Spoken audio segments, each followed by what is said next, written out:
结婚4周年，顾泽豪掷千金送了我一辆保时捷911作为礼物。没成想第2天傍晚，我就在小区的地下车库被人追尾了。抱歉啊，我刚拿驾照不久，还有点手生，你看哪里撞坏了，我照价赔偿。对我车屁股的是个年轻小姑娘，我看她态度诚恳，穿着朴素，也就没想跟她计较。没事，就蹭破点漆，没多大事，不用赔了。小姑娘闻言眨了眨眼睛，略带歉意的掏出手机靠近我。这多不好意思啊，你看方便加个微信吗？回头我请姐姐你吃饭，就当赔罪。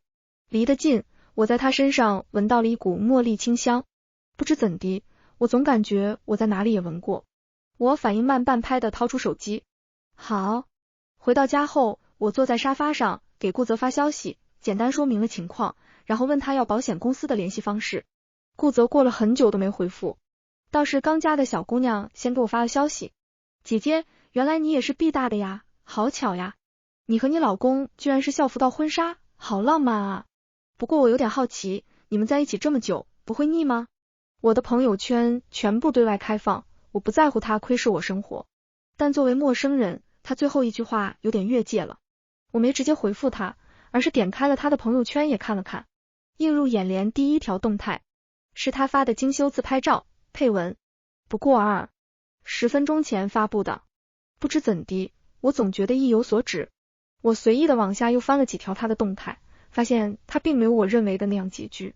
朋友圈里昨天还晒了一只稀有皮的爱马仕，是我喜欢的款，价格相当美丽，当时我觉得有些肉疼，没舍得让顾泽买。等待顾泽回消息的时间，我不知不觉在沙发上睡着了。醒来，浴室水声淅沥沥在响，顾泽搭在一旁的西装外套也在响。我掏出他手机一看，发现有3个未接电话，都是来自同一个号码。在对方第4次打过来时，我拿起手机敲响了浴室的门。老公，你手机响了好几次，估计有急事。顾泽打开门，用手将额前打湿的头发往后捋了捋，笑道，下次老婆你直接帮我接好了，密码你都知道的。顾泽这副全然信任的模样，让我心里一甜，我笑着把手机塞他手里。还是你自己接吧，万一是你公司里的事儿，我不就耽误了吗？顾泽揉了揉我头，眼神温柔如水。我老婆真体贴。见我走了后，顾泽立马把水声开大，接通了电话。怎么了乖宝，不是刚见完面吗？对面哼唧了几声，撒娇道，我想你吗？想每时每刻都跟你待在一起，没你哄睡，我睡不着。闻声，顾泽脸带微笑，温声哄道，乖宝，我也很想你，等我忙完这段时间，就带你出去旅游好不好？得到承诺，对面消停了一点。那说好了，不许骗人哦。说完，他又狡黠一笑，你老婆那辆车好漂亮，我也想玩玩，还想和你在她车里快活。顾泽喉咙滚了滚，声音有些沙哑，乖宝别闹，你今天和树家撞上已经很冒失了，咱消停一会好吗？对面岂能放弃？哥哥你真的不想吗？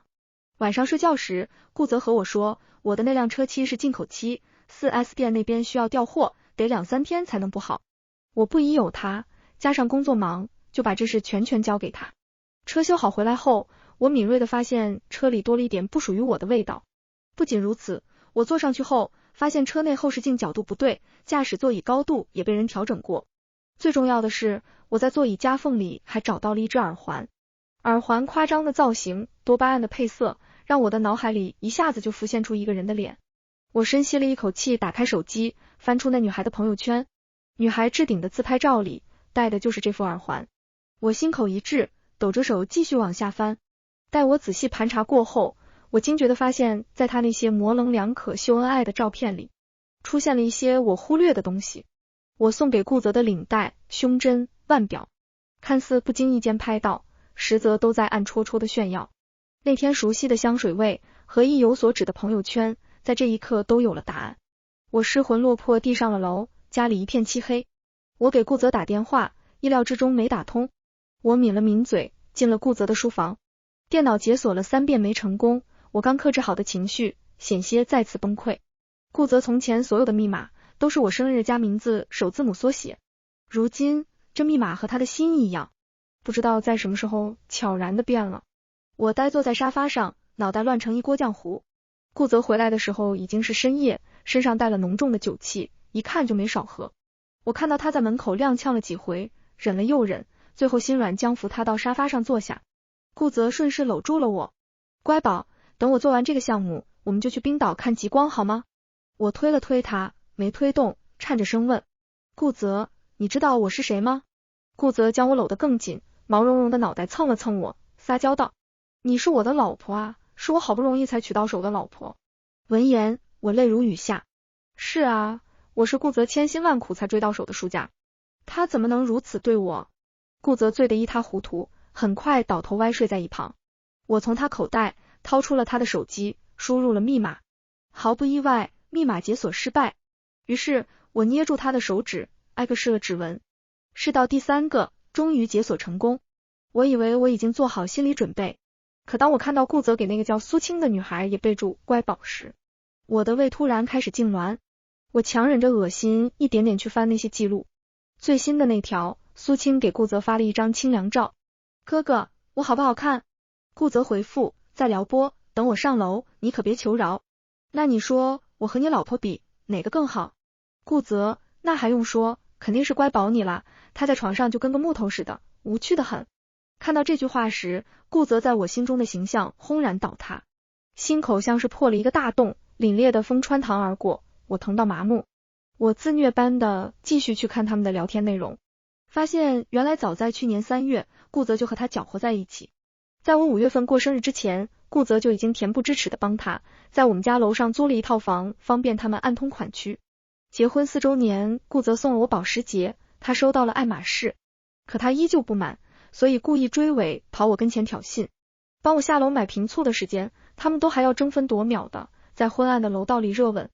而毫不知情的我，那天还感动顾泽下个楼还不忘给我带朵花，为此还特地拿了一个花瓶精心的养着。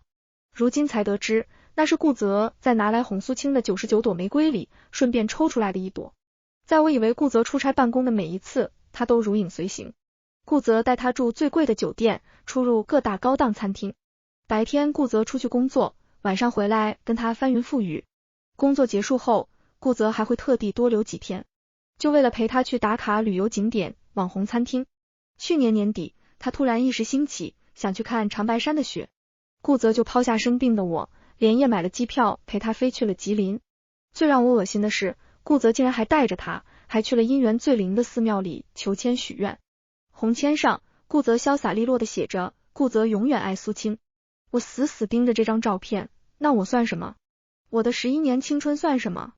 我回了卧室，躺在床上呆呆的盯着天花板，脑海里浮现出和顾泽种种过往。我想到高2那年，学校发生6.2级地震，教学楼剧烈摇晃，所有人都惊慌往外逃窜。跑到一半的顾泽看到我没跟上，义无反顾的冒着余震风险跑回6楼，将受伤的我救出。劫后余生后，我们瘫坐在地上，我问他为什么要往回跑，不害怕吗？顾泽大喘着气，按住还在发抖的小腿，冲我扬起一抹笑。怕，但我更怕失去你。少年的炽热的爱，如同正午的骄阳，炽热又明媚。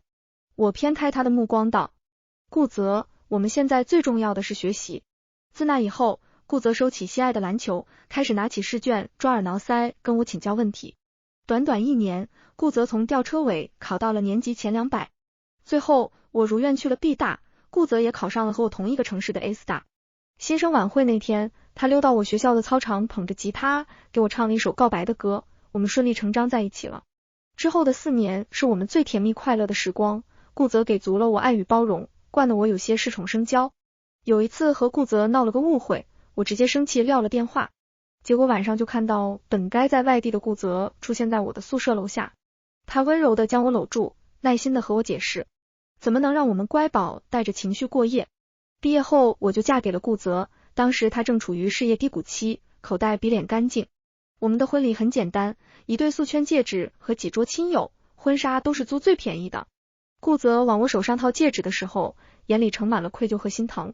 舒家委屈你了，以后我一定会给你补上所有。我抱住他，笑道，我不在乎那些，我只要你永远爱我。顾泽坚定地对我发誓，顾泽会永远爱舒家，直到生命终止的那一刻。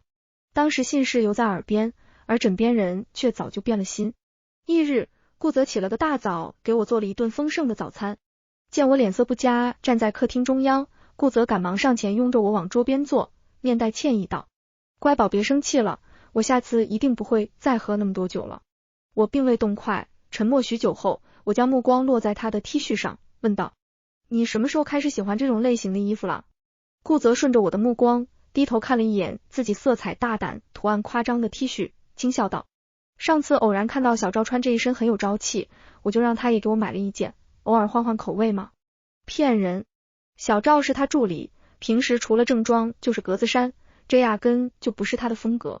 垂在膝盖上的手攥成拳，我紧紧盯着顾泽的眼睛，试图从中捕捉到一丝愧疚和心虚，但很可惜，并没有。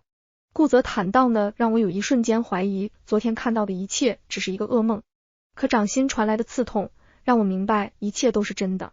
我张了张嘴，质问的话刚到嘴边，我的手机响了。照顾姥姥的保姆告诉我，我姥姥突然晕倒，浑身抽搐，她不知道该怎么办。我顿时慌了神。顾泽见我神色不对，当即接过我手机，替我处理。去医院的路上，顾泽一边安慰我，一边不停找关系，联系相关的权威医生。姥姥情况虽危急，但因为顾泽妥善的安排，抢救手术做得很及时。手术时间一直持续到下午2点，顾泽中途出去替我买了牛奶和面包。我眼睛紧盯着手术室的门口，摇摇头并不想吃。顾泽拆开面包包装往我手里塞，你什么都不吃，等会姥姥出来了，你还有力气照顾她吗？我红着眼接过，机械的吃着，眼眶突然蓄满了泪。我只有姥姥一个亲人了，她会不会？顾泽用力的抱住我，手掌在我后背轻轻的拍着。姥姥一定会长命百岁的，别怕。下午2点的时候，手术终于结束，但因为姥姥年纪大了，身体吃不消，后续还要住院观察。我悬着的一颗心总算落下。顾泽替我去安排后续住院手续，我则回家收拾一些洗漱用品。等我回来时，顾泽不知所终。姥姥已经醒了，他抬手摸了摸我的脸，安慰道：囡囡别哭，我老了，总会有这么一天的。我抱着姥姥的手哽咽道：姥姥你别瞎说，你会长命百岁的，我离不开你。小顾是个好孩子，有他陪着你，姥姥很放心，你们要好好的啊。听见姥姥提起顾泽，我心里酸涩不已。在没发现他和苏青的事之前，我一直笃定我和他能够相伴到老。可如今，我不知道顾泽到底还存了多少真心。如果爱我，为何还要背叛我们的婚姻？如果不爱我，那为什么费尽心思瞒着我？见我迟迟不说话，姥姥面露担忧，和小姑闹矛盾了。我强撑微笑，没有，姥姥你好好养病，别瞎操心。那就好，姥姥希望我们囡囡一直幸福。没过多久，姥姥陷入了沉睡，我悄悄退出了病房。心口堵得慌的我，跑到长廊透气，却刚好撞见顾泽在打电话。现在正是公司的关键时刻，我和他暧昧了，但还存在着利益纠葛，你再耐心等等，我会跟他离婚的。好啦，别生气了乖宝，我等会就回去陪你好吗？今晚他肯定要照顾他姥姥，我们有的是时间。我站在原地如坠冰窟，竟然如此，原来如此。我深深地看了一眼顾泽，转身离开。3个月后，姥姥终于痊愈出院。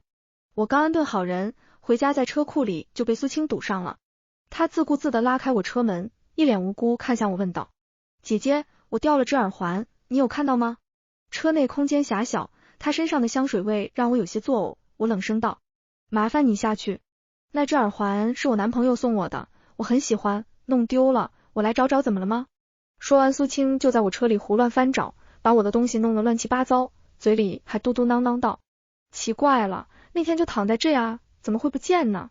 这时，一道刺耳的喇叭声在寂静的车库里响起。苏青被我吓了一跳，扭头看我一脸寒霜，又笑出了声：别生气啊姐姐，这皱纹气出来就更没人要喽。我深吸了一口气，强压怒火问：你难道没有一点廉耻之心吗？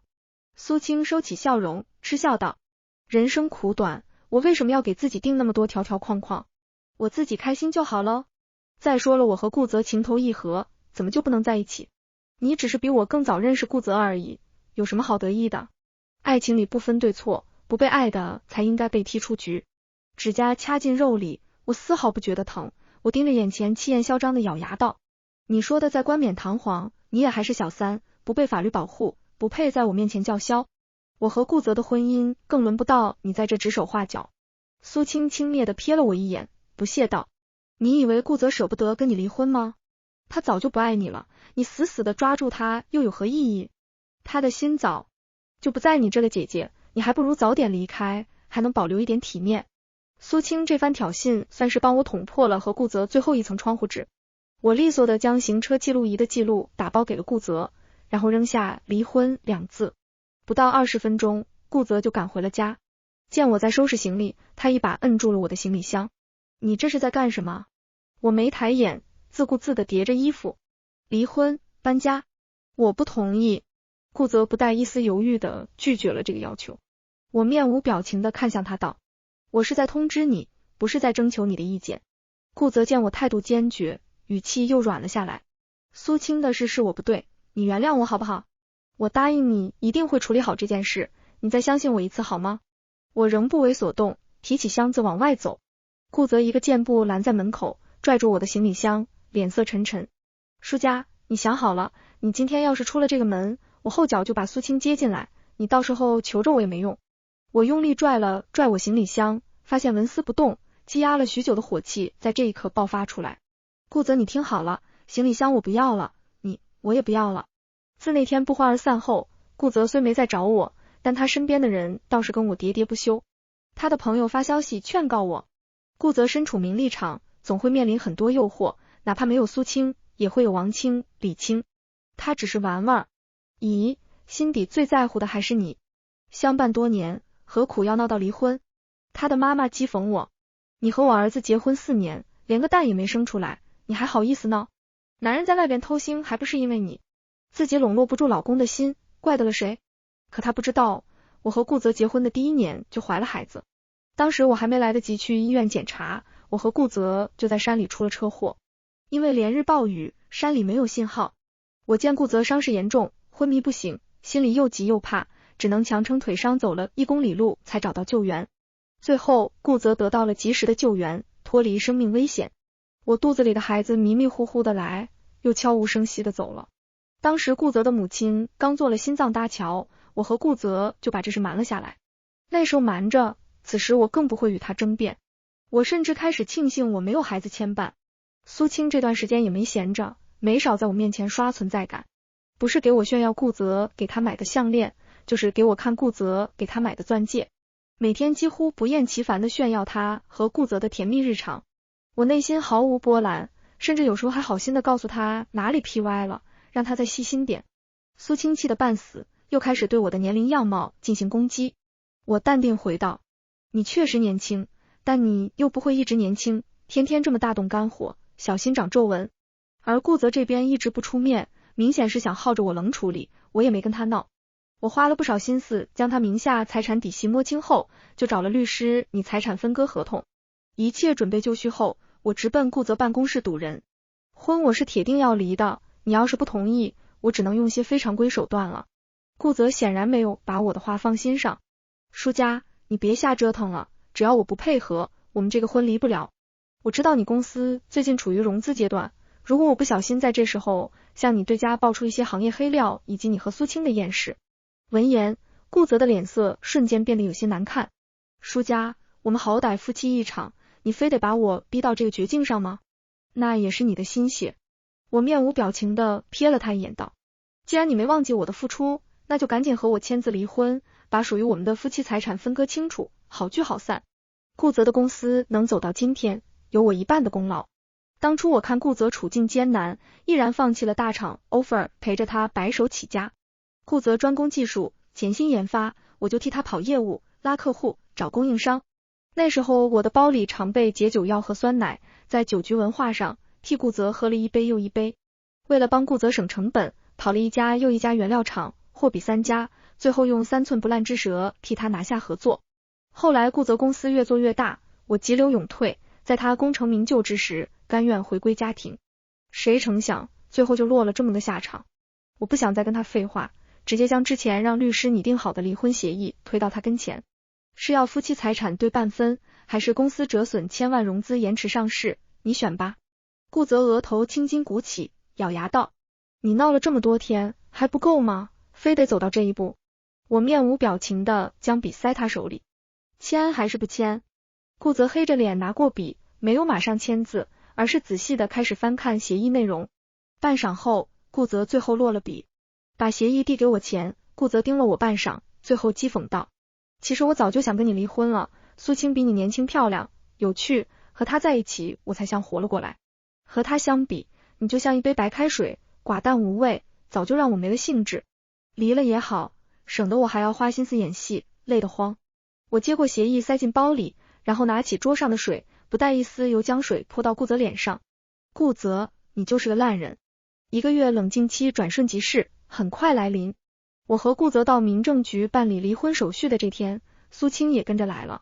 许是为了艳压我，她打扮得十分珠光宝气，恨不得拿下8肩看我，言语间也尽是尖酸刻薄，惹得路人和工作人员频频侧目。这年头当小三都这么嚣张的吗？年纪轻轻的不学好，去做人家小三还这么自豪，真是毁三观。我端庄的坐在那，不卑不亢，也没有出口反击。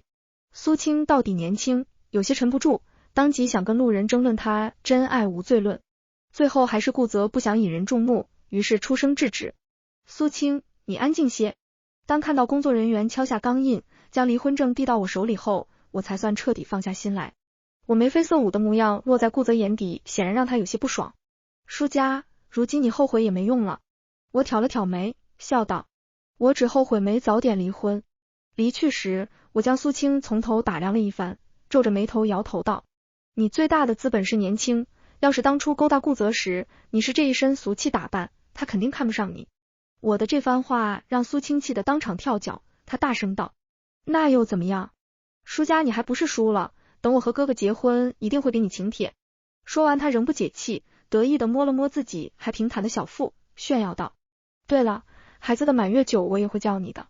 回应他的只有我的跑车尾气。和顾泽离婚后，我把名下房产变卖了部分，如火如荼的开了自己的工作室，选址、装修、招人、推广、找合作方，我每天忙得头脚倒旋，经常头发一扎，脸一抹，包子往嘴里一叼，我就直奔公司，一头扎进工作。苏青气冲冲找上我的时候，我和工作室小伙伴正在开香槟，庆祝第1个大项目圆满完成。舒家你这贱人，你给我的导师和父母寄那些东西到底是何居心？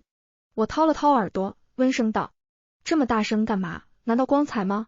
苏青被我的话噎住，余光瞧见工作室的小伙伴正在2楼抻着脖子看戏，他气得深吸了几口气，小声骂道：你有本事冲我来，背后耍阴招，把我的父母牵扯进来，你是想逼死他们吗？离婚后，我特地花钱找人调查了一番苏青的家世背景和学业情况，得知苏青父母是开教育培训机构的后，当夜我就将他和顾泽的聊天记录打印整理成册，连同行车记录仪里的视频和音频打包寄给了他的父母。在得知苏青自打跟了顾泽后就荒废学业，他的导师对他本就不满后，马不停蹄的用闪送给他导师也寄了一份。毕大百年名校，最看重学生作风，苏青这件事在校园里闹得沸沸扬扬，学校对他做了开除学籍的处罚，多年寒窗苦读，一朝尽毁。而苏青父母的培训机构也因为苏青的事断了生源，现在已经面临倒闭。苏父气得卧病不起，苏母整天在家以泪洗面，不敢抛头露面。这些事苏青不来找我，我也了解得清清楚楚。我看着眼前气急败坏的苏青，微笑道：你不是跟我说不在乎世俗的这些条条框框吗？如今动这么大气干什么？是你的真爱无罪论没人认同吗？现在想起当孝女了，当初插足别人感情，当小三的时候怎么没想到自己爸妈的脸面？既然做了，就理所当然要自食恶果喽。苏青被我的话激得冲上来要跟我撕扯，我看着他隆起的小肚子，灵活往旁边一闪。你要是聪明人，就给我夹紧尾巴，低调做人，好好保住自己肚子的孩子，死死抱住顾泽这棵大树，不然你可就什么都没有了哦。闻言，苏青冷静了下来，她狠狠剜了我一眼，咬牙道：舒家，你得意不了太久，我很快就会成为顾夫人，到时候我会比你风光100倍。我微笑回答：那我拭目以待。转眼毕氏就入了秋，秋风瑟瑟，落叶满天飞。我刚给工作室的小伙伴点完秋天的第1杯奶茶，就接到了周双的电话。佳佳，天大好事！我刚刚得到最新消息，顾泽被人匿名举报公司偷税漏税，公司这回被查封了。我淡定道：我知道啊。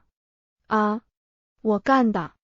啊，给苏青送完大礼，怎能厚此薄彼，不给顾泽准备个惊喜？我温声细语的对电话那头的周双缓缓解释道。离完婚没多久，我就向相关部门匿名检举顾泽偷税漏税。之前我为了查找顾泽和苏青出轨证据，无意间在他手里看到的。他为了公司成功融资，搞了不少手段，我举报他必栽。周双先是拍手称快，而后又忧心道：那你名下的房产钱财会受影响吗？我气定神闲答道：当然不会，我和顾泽签完离婚协议，我就立马催他做了相关的变更手续，他的事与我无关。周双在电话那头佩服得五体投地，还得是你啊，这才是我认识的书家。喜欢的时候，我可以为他牺牲一切，将他捧上云端；不爱的时候，我亦可让其跌落泥潭，让他万劫不复。我才不要顾泽浪子回头，我要的是他无路可退。自打周双知道我举报了顾泽的公司后，他就跟个雷达一样，时刻关注顾泽和苏青的动向，唯恐错过一场好戏。顾泽公司账面不干净，自然经不起查。补税、缴纳滞纳金和罚款一套流程下来，融资的事化作泡影。顾泽为此元气大伤，别说上市了，公司正常运转都够呛。不仅如此，因为资金短缺，顾泽的生产线也断了。他不仅收不回尾款，还要面临巨额赔偿。顾泽迫不得已变卖手底下的房产和车子抵债，破产就在一夜之间。最崩溃的就是苏青，本以为将我挤走后就能当上阔太太，享受荣华富贵，却不料顾泽突然破产了。梦想中的婚礼和10克拉大钻戒全都泡了汤不说，连落脚地都没有。苏青接受不了从大平层搬到出租屋，开始和顾泽频繁吵架，闹分手。而后苏青毅然决然地把肚子里的孩子打了，还不忘把顾泽好不容易剩余的家底席卷一空。等顾泽再有他消息的时候，苏青已经爬上一个50多岁老板的床。顾泽岂能咽下这口气，当即恼羞成怒地找上苏青。苏青对着一穷二白的顾泽横眉冷对，再也没有了原来的温柔小意。不打难不成生下来啊？你养得起吗？我这么年轻，为什么要吊在你这棵树上等死？从前两人有多甜蜜，撕破脸皮那天闹得就有多难看。顾母得知苏青打了胎又傍上别人，吃了好几颗速效救心丸才缓了过来。周双绘声绘色给我描述时，我感叹了一句，到底真爱抵不过碎银几两，就再也没有把精力放在他们身上。必是落雪的时候，我在小区楼下的看到了许久不见的顾泽。半年不见，顾泽早已没了之前的意气风发，整个人瘦了一大圈，挺拔的背相是被生活压塌了似的佝偻着，眼睛如一潭死水，眼底尽显疲态。舒家，我们能聊聊吗？我手里捧着热乎的糖炒栗子，正冒着香甜的热气，催促着我赶紧上去享用。我低头看了看腕表，3分钟说完。我冷淡的态度刺痛了顾泽，他站直身体，急急迈了几步向我走了过来。我和苏青已经分开了，我们能不能重新开始？我蹙着眉头往后退了2步。你要是跟我说这些，那我给你3分钟都多余了。顾泽的手悬在半空中，僵住了。你就这么恨我吗？我确实犯了错，可我们这么多年感情，你就不能再给我一次机会吗？见我不说话，顾泽着急的上前抓住我的手。